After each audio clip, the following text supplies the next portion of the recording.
So let's just move along here.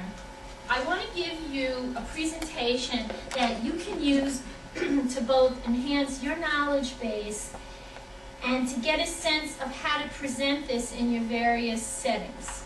Because I think that when you're working with the lay public, you want to have it be as mainstream as possible, because the people who are going to do holistic things are going to do that anyway.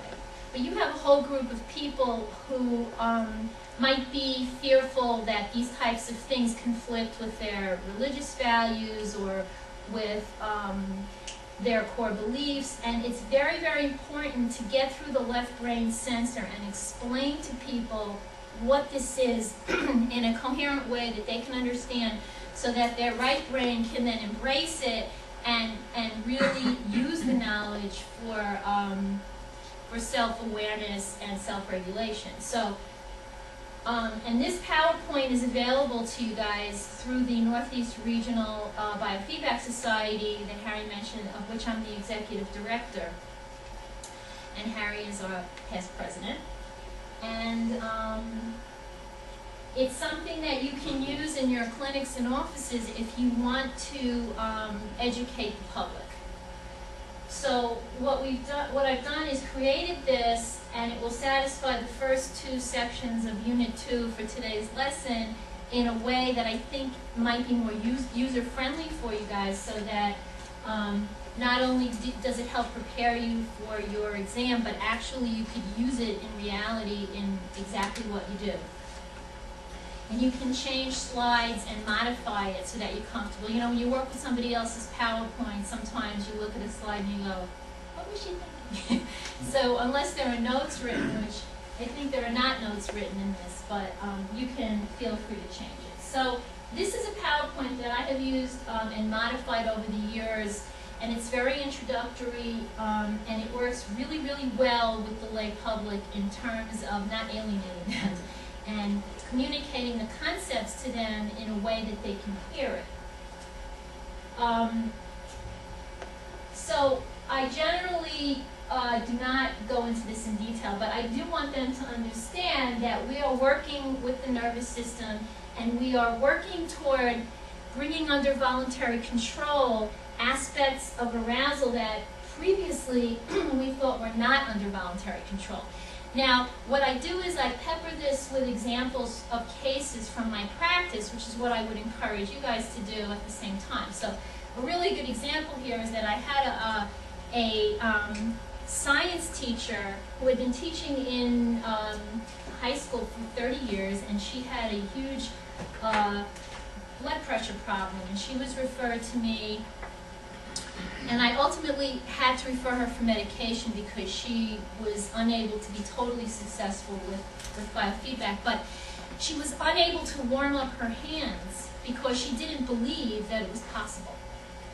And what I did was I put the sensor on myself, excuse me, and within under a 10-minute period of time, I went up about 15 degrees, and she was just aghast. How did you do that? Like, I've been teaching all my students all these years that you can't control that.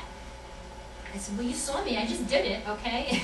And it is something that will help me to stay healthy and keep migraines at bay. Even though we now know that migraines are neurologically triggered generally, there is a relationship between the blood flow as well. So I throw that slide on so that I can give examples. And this is another slide that I don't go into detail, but Time Magazine is a fantastic resource.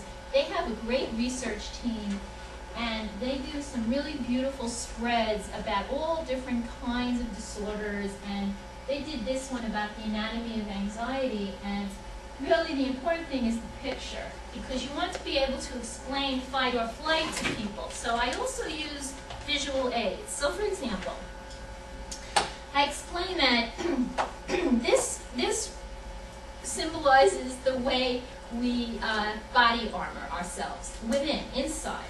The armor that you don't see, in order to protect ourselves from a perceived threat.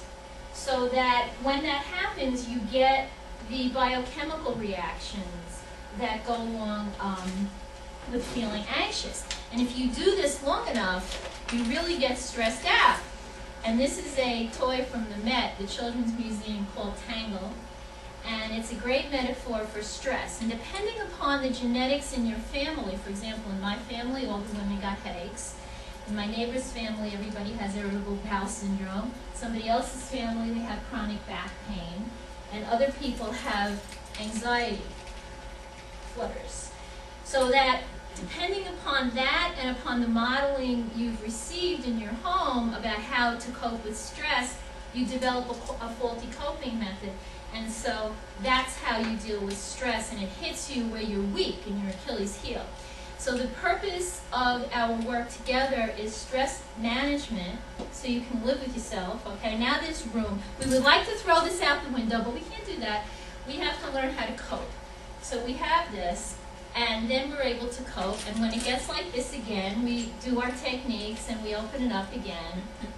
And then I describe to them, sorry, but my little monkey is not with me today, but that stress comes from many different venues. For example, it comes externally through your environment. So you have people who are highly sensitive people, as we say, who have allergies and autoimmune disorders and all of these things, and they're very prone to getting stressed out and triggered by environmental factors. And then you have those of us, we know who we are, who are triggered more by our own thinking. And we call that in addiction stinking thinking, right? Stinking thinking.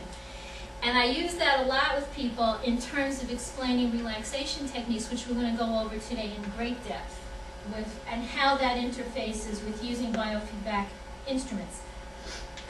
And so it's akin to a little monkey on your shoulder going, ooh, ooh, ooh, you know, and being really cute and wanting you to engage.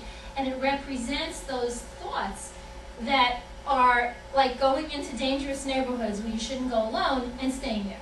And so we teach relaxation techniques so that people can focus better on learning how to change the way they deal with perceived stressors.